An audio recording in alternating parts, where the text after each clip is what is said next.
Today, I just woke up and I said, instead of waiting on a good day, waiting around through ups and downs, waiting on something to happen, I just said, all right, and we're live. How is everybody doing this morning? It is a beautiful Thursday, and I'm Robert Barber, your digital mayor with PinellasLive.com, and we're a 7-minute daily web show where we like to just broadcast live and bring to you the exceptional life that it is to live in Pinellas, to love in Pinellas, to be in community, to just living life it out in Pinellas County. And today I'm super excited because we are sitting down with my co-host Debbie Reeser. Hi. And we have an awesome guest this morning for you guys. Barbara Vogelwede is with us of the Edge District. And she is here today to talk to us about what is happening in downtown as it relates to the Edge District. So if you don't know what that is, you're about to find out. And I want you to hang out for the next 7 minutes because you're about to learn about something that is really exciting, that's really happening, that's a main artery, that's just really pumping a lot of life into downtown St. Pete. And Barbara's a big part of that, and she's got great vision and a lot of supporting people and a great message today. And so I'm going to turn it over to Debbie because this is her show. So anyway, Debbie, it's your show. Well, thank you, Rob. I met Barbara when I was doing a transaction here last year, and the owner and I met with wanted to meet with the Edge District and establish a rapport.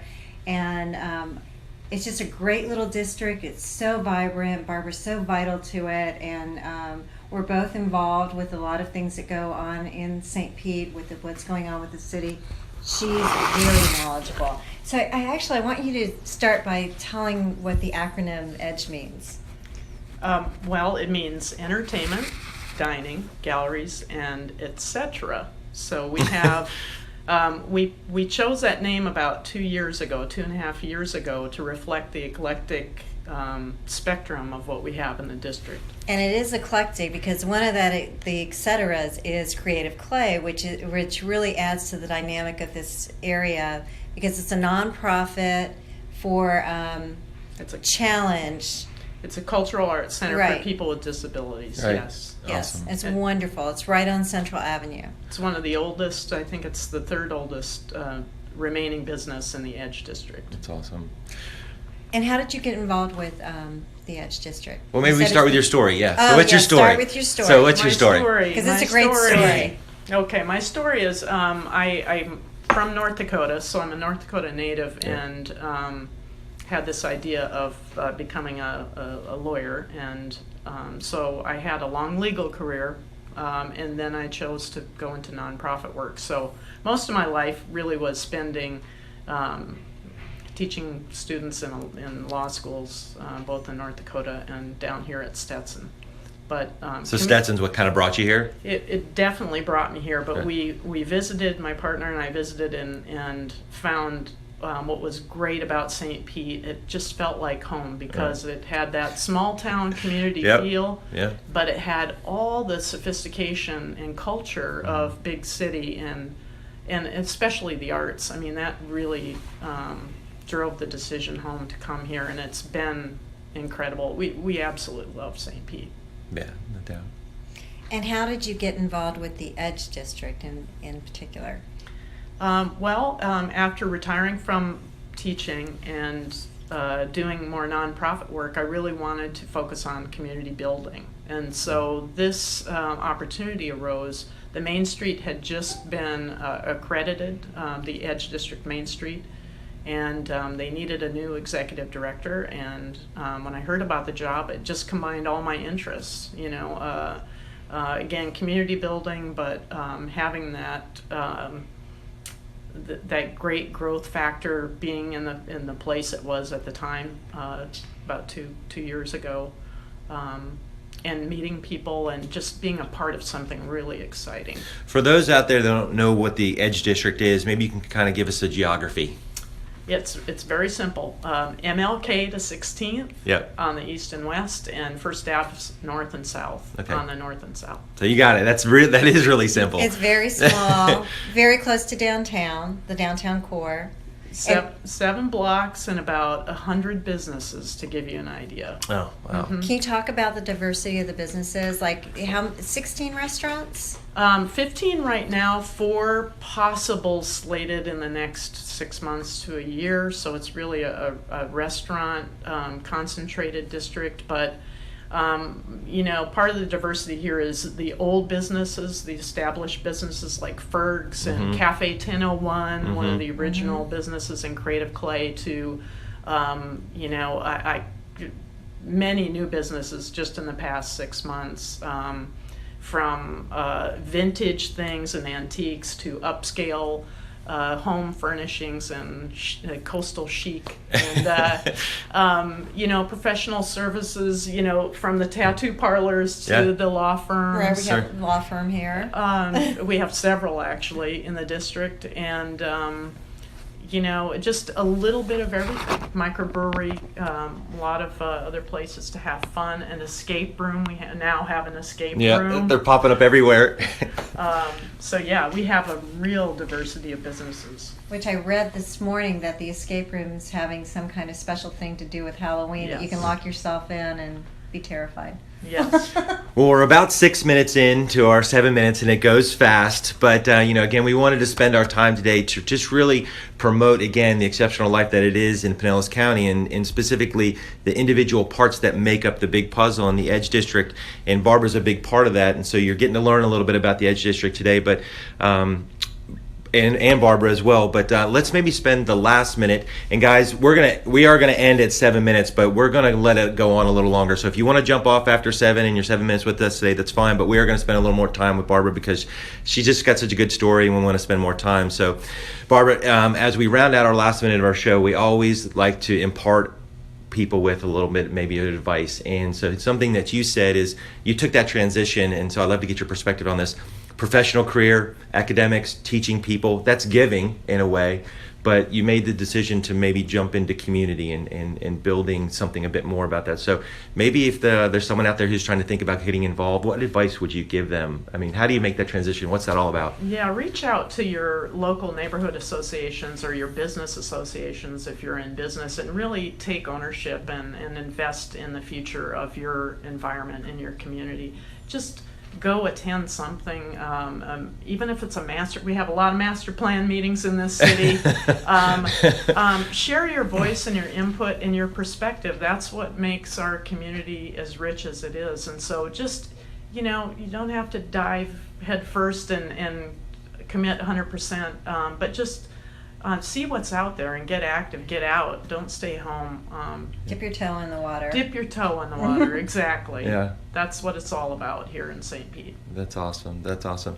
Well, guys, we are just at 7 minutes, and that's our 7 minutes today. So feel free to jump off. But if you'd like to hang around with us for a little bit longer, we're going to hang out for maybe 5 or so more minutes. And again, just to learn more about Barbara and the Edge District. So if you are going to jump off, we always like to end our episodes by saying we love you, and we just think Pinellas is great, and go out and live that exceptional life that it is. And I'm going to turn it back over to Debbie. Okay, so there are several historic buildings in this district. And we were talking before about the Furnish Me Vintage store, which has a great story. So can you tell a little bit about it?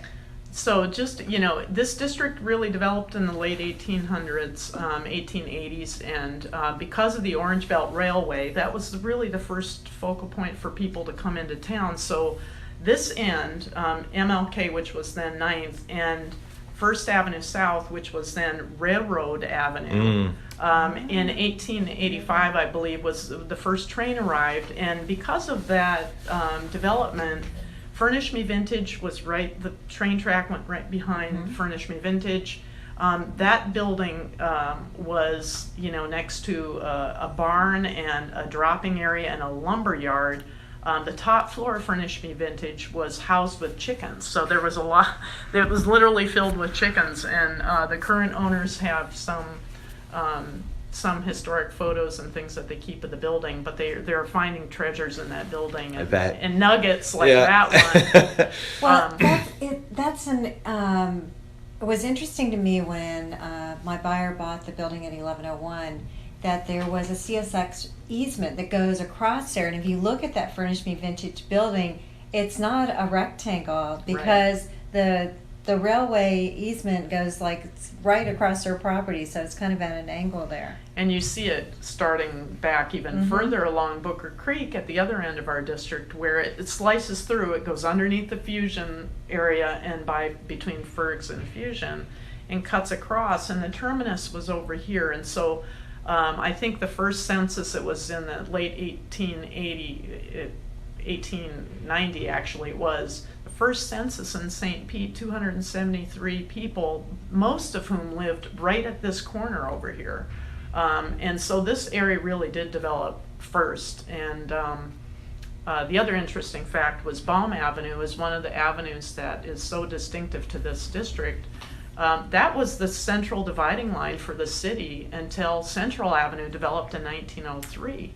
And so people don't understand that, and it's a short, as you know, you probably both know, it's 50 feet wide, and it's very unusual. And because of that, the buildings are smaller. There's less ability to build up. So, but definitely Baum Avenue developed before Central, heading west through our district. And now Baum Avenue is best known for having Green Bench on it.